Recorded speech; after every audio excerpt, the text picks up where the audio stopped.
Welcome to this bonus episode of the Daily Bible Breakdown. This episode is devoted entirely to giving a brief introduction to the book of Leviticus. Now, the word Leviticus comes from the Greek meaning pertaining to the Levites, because it would be the Levites who would be in charge of the service that takes place within the tabernacle. The author of Leviticus is Moses. We keep reiterating how Moses is the author of these first 5 books of the Old Testament called the Pentateuch. And yet again, there's plenty of evidence that Moses wrote this book as well. In fact, 56 times in this book it says the Lord spoke to Moses. Also, during the life of Christ, there are at least 2 instances where laws from Leviticus are referenced and attributed to Moses. And if that were not enough, the book of Hebrews makes repeated references to the laws of Leviticus and attributes them to Moses as well. So why did God have Moses write this book?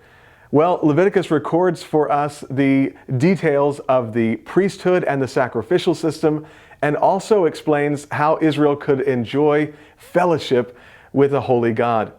And that, in fact, gives us our theme for the book. The one-word theme is holiness.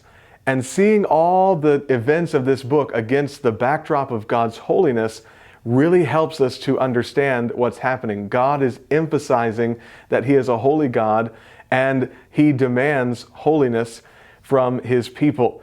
The book can actually be divided into 2 very simple sections. The first, explaining God's holiness and the requirement of holiness in order to enjoy fellowship with Him. And the second half goes over the daily lives of God's people and how they could also live holy lives as they experienced fellowship with God. It may seem like one of those books that is boring at the outset, but when we understand what God is trying to teach His people and the implications it has for us, hopefully we'll see just how important it is in the grand scheme of things.